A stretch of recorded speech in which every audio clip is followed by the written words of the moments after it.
Hello everyone. इस video में cover करेंगे बिहार और यूपीएससी के लिए मॉक टेस्ट का सेट नंबर 9। अगर आपने से पहले के बाकी के सेट्स को नहीं देखा तो प्लेलिस्ट जाकर के चेक कर सकते हैं। ये वीडियो हमारा रोज़ाना आता है और इसमें हम लोग 50 एमसीक्यू कवर करते हैं। तो इस वीडियो को एंड तक देखिए और बताइए कि 50 में से आप कितना स्कोर कर पाते हैं। तो चलिए शुरू करते हैं। सबसे पहले बात कर लेते हैं कि कल का होमवर्क आपका क्या रहेगा। देखिए, पॉलिटी में अंतर्राज्यीय परिषद और नीति आयोग को पढ़ेंगे। रिविजन्स के पर्पज़ से फिजिक्स में नाभिकीय विखंडन और संलयन को पढ़ना है। टॉपिक वाइज में दे रहा हूँ सौर मंडल, इसको बारीकी से पढ़ेंगे। और करंट अफेयर्स में नवंबर 2020 को एक बार आप रिवाइज़ कर लीजिएगा। रिवीजन्स के तौर पे आपको बार बार वही चीज़ को नहीं देखना है, क्योंकि मैंने आपको कई बार दे दिया रिवीजन के तौर पे नवंबर को। तो आपको मैं बता भी चुका हूँ पहले से कि नवंबर में आपको दे रहा हूँ, तो आप एक्स्ट्रा चीज़ों को भी पढ़ने की इसमें कोशिश करेंगे। ठीक है, तो चलिए आज के इस वीडियो को शुरू करते हैं। आज की इस वीडियो का फर्स्ट क्वेश्चन ये कि किस मुगल शासक को आलमगीर कहा गया? आलमगीर के नाम से किसे जाना गया? औरंगज़ेब को। ठीक है, ऑप्शन डी यहाँ पे करेक्ट होगा। लेकिन एक चीज़ आपको ध्यान रखना है, अगर क्वेश्चंस में आलमगीर द्वितीय के नाम से किसे जाना गया तो ध्यान रखिएगा, आलमगीर द्वितीय जो अजीजुद्दीन और जो कि जहांदार शाह का पुत्र था। जहांदार शाह जिसको हम लोग लंपट मूर्ख के नाम से भी जानते थे, उन्हीं का ये पुत्र था अजीजुद्दीन, जिसको हम लोग आलमगीर द्वितीय के नाम से जानते थे। ठीक है, सेकेंड वन है, वर्ष 1919 में किनकी गिरफ्तारी पर लोग जलियांवाला बाग में इकट्ठा हुए थे? किनकी गिरफ्तारी पर लोग जलियांवाला बाग में इकट्ठा हुए थे? तो सैफुद्दीन किचलू और डॉक्टर सतपाल, यानी कि 3 और 4 यहाँ पे करेक्ट होगा। ऑप्शन हम डी को टिक करेंगे। ठीक है, ध्यान रखिएगा, option D will be correct answer. एक चीज़ मैं आपको और बता दूँ फ्रेंड्स, अगर आपसे पूछ ले कि जलियांवाला बाग हत्याकांड कब हुआ था तो 13 अप्रैल 1919 को हुआ था, ये ध्यान रखिएगा। नेक्स्ट क्वेश्चन क्या बनता है कि निम्नलिखित युग्मों में से कौन एक सही सुमेलित नहीं है? ठीक है, बताइए कि कौन एक सही तरीके से सुमेलित नहीं है। तो यहाँ पे हमारा करेक्ट होगा कर्पूर मंजरी। ध्यान दीजिएगा, कर्पूर मंजरी के लेखक कौन थे? राजशेखर, ये ध्यान रखेंगे। लेकिन बाकी में कोई दिक्कत नहीं, आप इनको अच्छे से याद रख सकते हैं। नेक्स्ट क्वेश्चन बनता है कि बाजार नियम के प्रस्तुतकर्ता कौन थे? बाजार नियम के प्रस्तुतकर्ता कौन थे? जेबी शाह, राइट आंसर होगा option A JB Shah. Next question से कि अवसर्व तरंगे वे यांत्रिक तरंगे जिनकी आवृत्ति क्या होती है? तो आपको पता होगा कि अवसर्व तरंगे होता है, एक सर्व तरंगे होता है और एक परासर्व तरंगे होता है। अवसर्व तरंगे को हम लोग उस श्रेणी में रखते हैं जिसका जो फ्रीक्वेंसी होता है यानी आवृत्ति होता है वो 20 हर्ट्ज से कम होता है। ठीक है, 20 हर्ट्ज से जो कम होता है उसको हम लोग कहते हैं अवसर्व तरंगे। जबकि हम लोग जो सुनते हैं वो सर्व तरंगे होती है, 20 हर्ट्ज से लेकर के 20,000 हर्ट्ज के बीच हम लोग फ्रीक्वेंसी को सुन सकते हैं। जबकि 20,000 से ऊपर की जो भी फ्रीक्वेंसी होती है उसको हम लोग परासर्व तरंगे कहते हैं। फिलहाल यहाँ पे करेक्ट आंसर होगा ऑप्शन डी। नेक्स्ट क्वेश्चन कह रहा है कि निम्नलिखित में से किस ईंधन के कारण पर्यावरण में न्यूनतम प्रदूषण होता है? पर्यावरण में न्यूनतम प्रदूषण होता है, तो ध्यान दीजिएगा, कह सकते हैं हाइड्रोजन। हाइड्रोजन को भविष्य का ईंधन के रूप में भी जाना जाता है, क्योंकि इसको जलाने पर कार्बन डाइऑक्साइड की जो मात्रा उत्पन्न होती है वो बहुत ही कम होती है। इस वजह से इसको भविष्य का ईंधन के रूप में भी जाना जाता है हाइड्रोजन को। नेक्स्ट है कि जो कला शैली भारतीय और ग्रीक यूनानी शैली का सम्मिश्रण है उसे कहते हैं? उसे हम लोग किस नाम से जानते हैं? गंधार कला। ठीक है, गंधार ऑप्शन यहाँ पे सी करेक्ट है। नेक्स्ट क्वेश्चन है कि कैरियोलिस प्रभाव किसका परिणाम है? बताइए, कैरियोलिस प्रभाव जो किसका परिणाम है? तो राइट आंसर यहाँ पे ऑप्शन सी को टिक करेंगे, पृथ्वी का घूर्णन। ठीक है, पृथ्वी का घूर्णन। हम यहाँ पे अगर बात करें कि पृथ्वी के घूर्णन के कारण पौने जो होती हैं अपनी मूल दिशा में विक्षेपित हो जाती है, और इसे ही कैरियोलिस बल कहते हैं या फिर कैरियोलिस प्रभाव कहा जाता है। और इसका जो नाम रखा गया था कैरियोलिस, वो फ्रांसीसी वैज्ञानिक के नाम पर रखा गया था जिन्होंने इसका वर्णन 1835 में किया था। और इसी को हम लोग फेरल के नियम के नाम से भी जानते हैं। कभी कभी डायरेक्ट क्वेश्चन भी पूछा था कि फेरल का नियम किससे संबंधित है, तो पौनों की दिशा से संबंधित है, ये आपको याद रखना है। नेक्स्ट क्वेश्चन है कि चक्रवात कब होता है? बहुत इंपॉर्टेंट प्रश्न है, बताइए कि चक्रवात जो होता है वो कब होता है? तो इस प्रश्न का राइट आंसर क्या होगा? हम कह सकते हैं कि चक्रवात तब होता है जब केंद्र में निम्न दाब और चारों ओर उच्च दाब हो, यानी ऑप्शन सी को टिक करेंगे। जब केंद्र में निम्न दाब और इसके चारों ओर उच्च दाब बनता है तब चक्रवात होता है, जबकि प्रति चक्रवात में इसका जस्ट अपोजिट होता है। नेक्स्ट क्वेश्चन, नियामगिरी पहाड़ी किस राज्य के कालाहांडी जिले में स्थित है? नियामगिरी पहाड़ी। तो ध्यान दीजिएगा फ्रेंड्स, नियामगिरी पहाड़ी कह सकते हैं उड़ीसा के कालाहांडी जिले में स्थित है। Right answer will be option A. Next point कि शिवाजी के जीवन की प्रारंभिक कार्यस्थली कहाँ थे? शिवाजी के जीवन की प्रारंभिक कार्यस्थली कहाँ थे? मालवा को टिक करेंगे।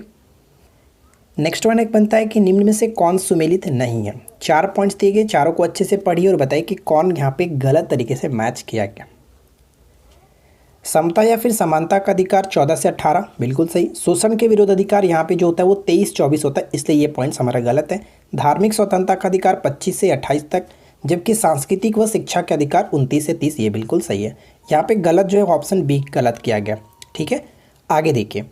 नेक्स्ट वन है कि जवाहर रोजगार योजना कब शुरू की गई थी? किस पंचवर्षीय योजना के दौरान स्टार्ट किया गया था जवाहर रोजगार योजना?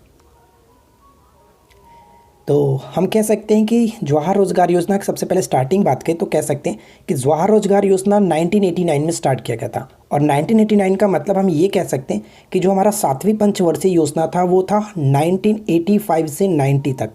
ठीक है, तो अब आपको पता चल गया कि 7वीं पंचवर्षीय योजना का स्टार्ट किया गया था इसी दौरान।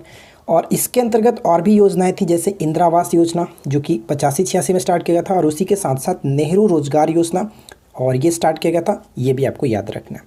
ठीक है, चलिए आगे बढ़ते हैं और नेक्स्ट क्वेश्चन देखिए क्या कह रहा है। नेक्स्ट प्रश्न है कि किसके शासनकाल के दौरान मथुरा स्कूल ऑफ आर्ट्स अपने चरम पर पहुंचा था?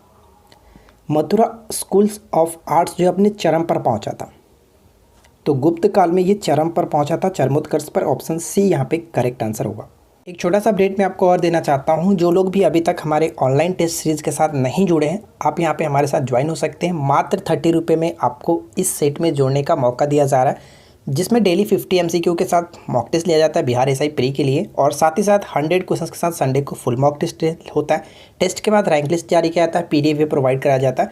हर सैटरडे को आपको टेस्ट का रिवीजन भी कराया जाता है, जो भी पहले एक सप्ताह में क्वेश्चंस हो गए उनका रिवीजन भी कराया जाता है।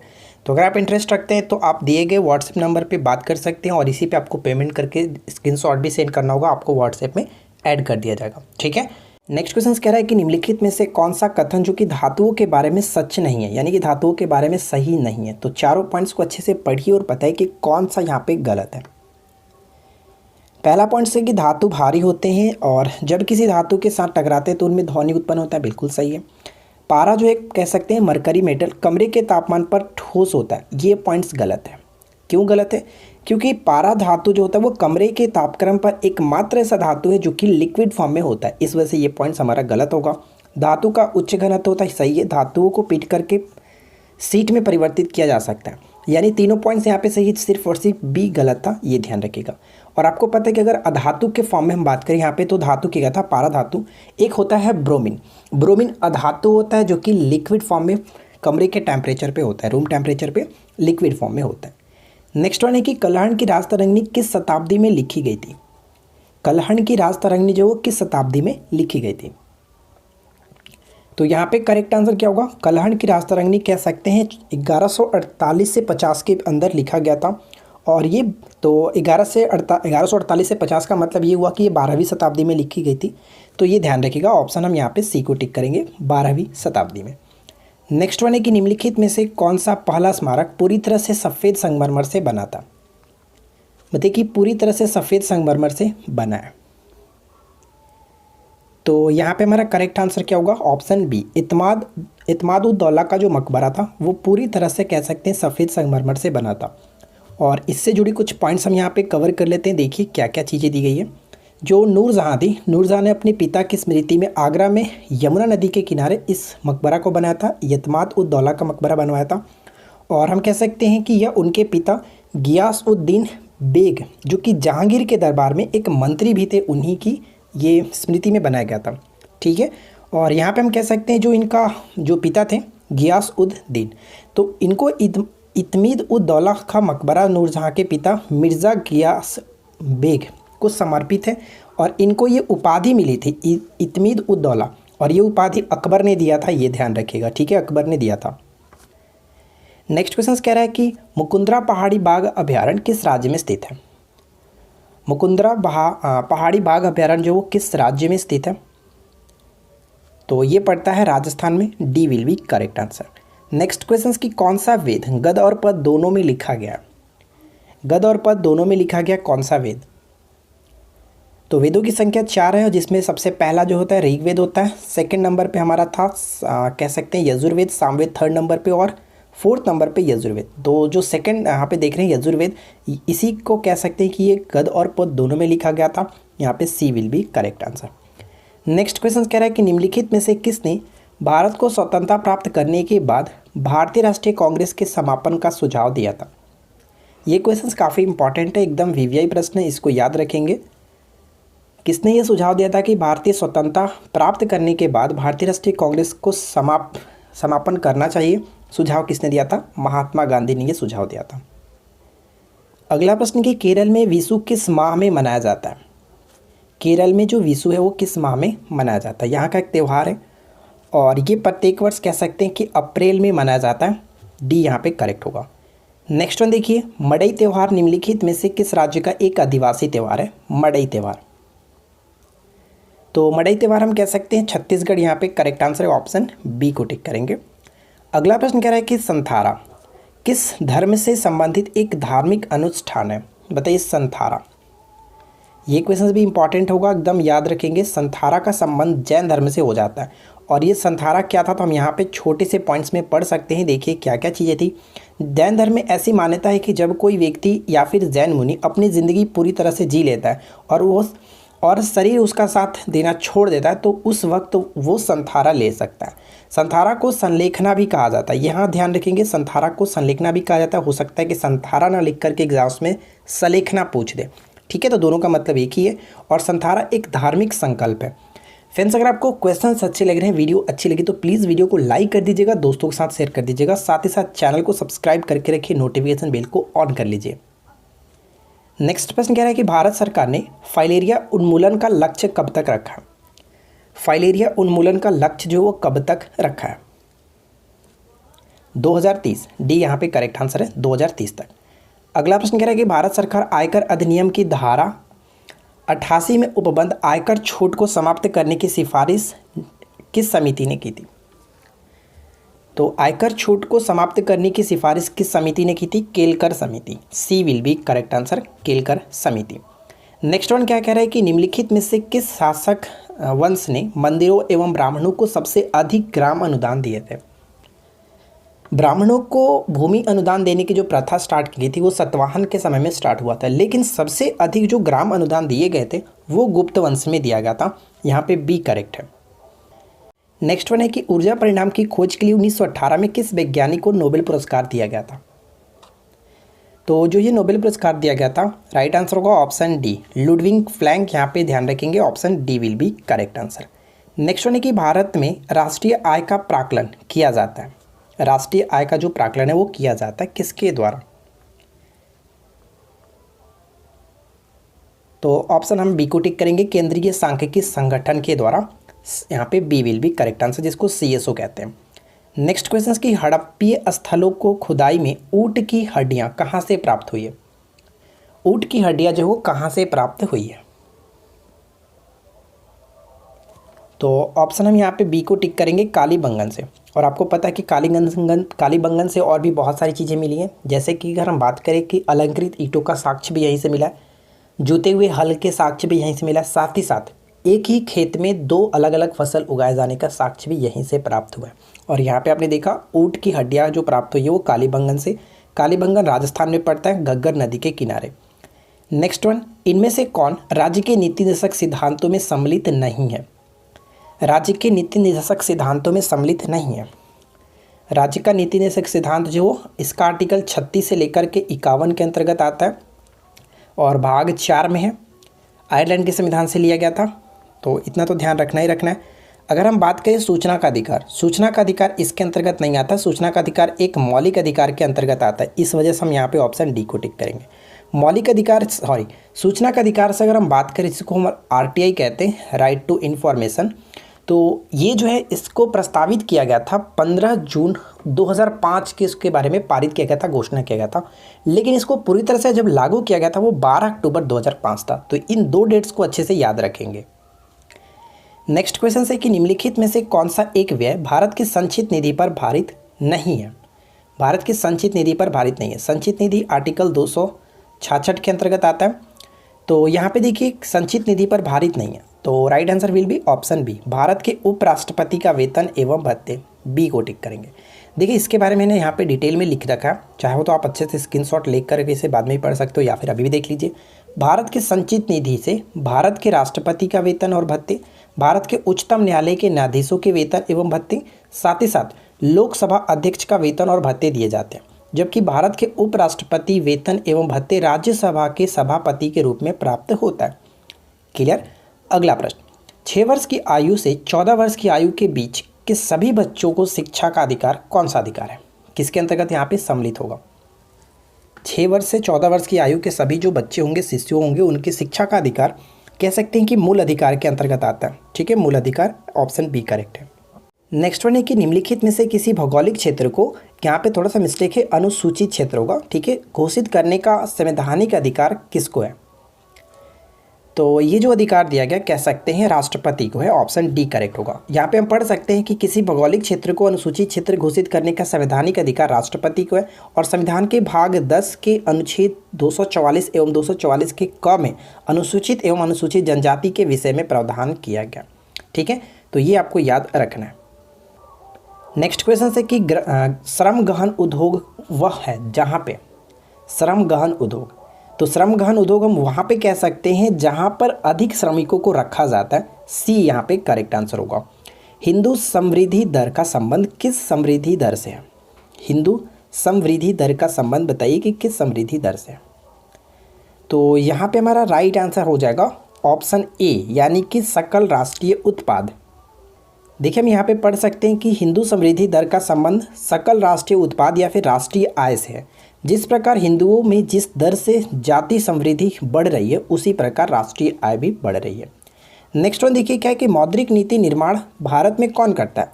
साथ ही साथ ये निर्माण भी करता है और इसको लागू भी करता है मौद्रिक नीति को, और वो कौन है? आरबीआई। ठीक है, आरबीआई मौद्रिक नीति को लागू भी करता है, निर्माण भी करता है। नेक्स्ट वन कि हम हल्दी उसके पौधे के किस भाग से पाते हैं? जो हल्दी होता है वो किस भाग से प्राप्त करते हैं? तो यहाँ पे हमारा सही आंसर क्या है? ऑप्शन ए, तना। ठीक है, तना will be correct answer, option A को टिक करेंगे। नेक्स्ट वन देखिए क्या है कि दंड प्रक्रिया संहिता की किस धारा संज्ञेय अपराधों को किए जाने से रोकने के लिए गिरफ्तारी का अधिकार पुलिस को प्रदत्त है? तो ये जो अधिकार दिया गया पुलिस को, आर्टिकल कह सकते हैं धारा 151 के तहत। देखिए हम यहाँ पे डिटेल में पढ़ सकते हैं कि दंड प्रक्रिया संहिता की धारा 151 में संज्ञेय अपराधों को किए जाने से रोकने के लिए गिरफ्तारी का अधिकार पुलिस को प्रदत्त है। इस धारा के अंतर्गत पुलिस बिना वारंट के तथा मजिस्ट्रेट के आदेशों के बिना उस दशा में गिरफ्तार कर सकता है जिसमें ऐसे अधिकारियों को प्रतीत होता है कि उस अपराध का किया जाना अन्यथा नहीं रोका जा सकता है, उस तरह से वो गिरफ्तार कर सकता है, उसको अधिकार होता है। आर्टिकल या फिर धारा 151 के तहत कह सकते हैं। ठीक है, नेक्स्ट क्वेश्चन बनता है कि कितने वर्ष के बालक अथवा बालिका को साक्षी होने की दशा में विवेचना के दौरान उनका कथन उनके निवास स्थान पर होना चाहिए? कितने वर्ष की आयु तक? तो यहाँ पे करेक्ट आंसर हो गया ऑप्शन ए, 15 वर्ष। ठीक है, 15 वर्ष की आयु। नेक्स्ट वन देखिए, निम्नलिखित युगों में से कौन एक सुमेलित नहीं है? तो 4 पॉइंट्स में से कौन एक गलत तरीके से मैच है बताइए।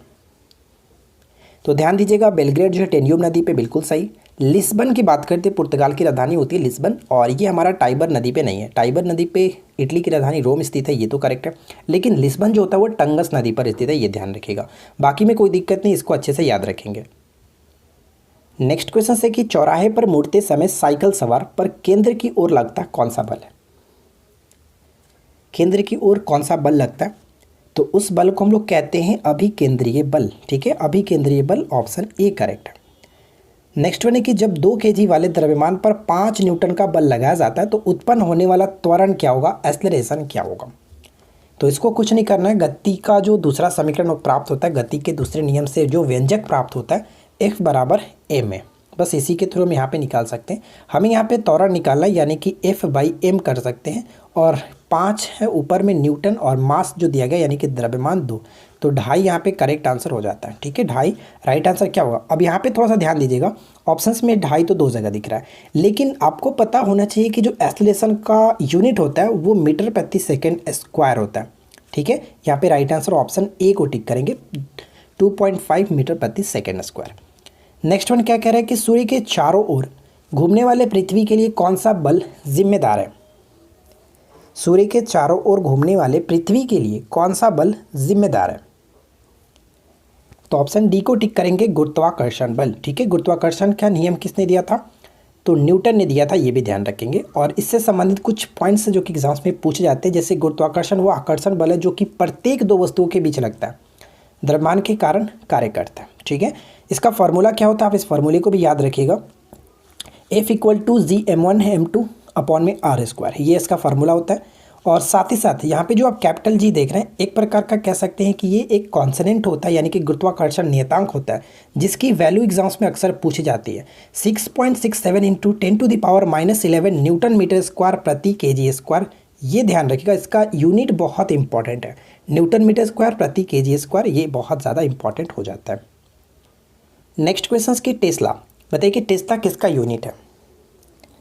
टेस्ला जो होता है वो चुंबकीय क्षेत्र, ठीक है, चुंबकीय क्षेत्र का यूनिट होता है। बी यहाँ पे करेक्ट है। पौधों द्वारा जल को बाहर निकालने की क्रिया को क्या कहते हैं? पौधों द्वारा जल को बाहर निकालने की जो क्रिया होती है उसको हम लोग किस नाम से जानते हैं? तो उसको हम लोग वाष्पोत्सर्जन कहते हैं। बी यहाँ पे करेक्ट आंसर है, वाष्पोत्सर्जन। पादप की कोशिका भित्ति जो है वो किसकी बनी होती है? ये क्वेश्चन बहुत इंपॉर्टेंट है। पादप की कोशिका भित्ति किसकी बनी होती है? तो पादप की कोशिका भित्ति कह सकते हैं कि ये सेलुलोज की बनी होती है। Option A will be correct answer.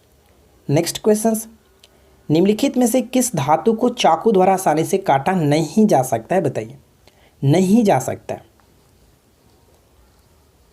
तो देखिए, चाकू से आसानी से कटने वाला धातु आपको पता होगा सोडियम होता है, लेकिन साथ ही साथ पोटेशियम भी है और लिथियम भी है, यानी कि 2, 3, 4 यहाँ पे तो कटने वाला, लेकिन सिर्फ और सिर्फ एल्युमिनियम जो है इसको हम लोग चाकू से आसानी से नहीं काट सकते।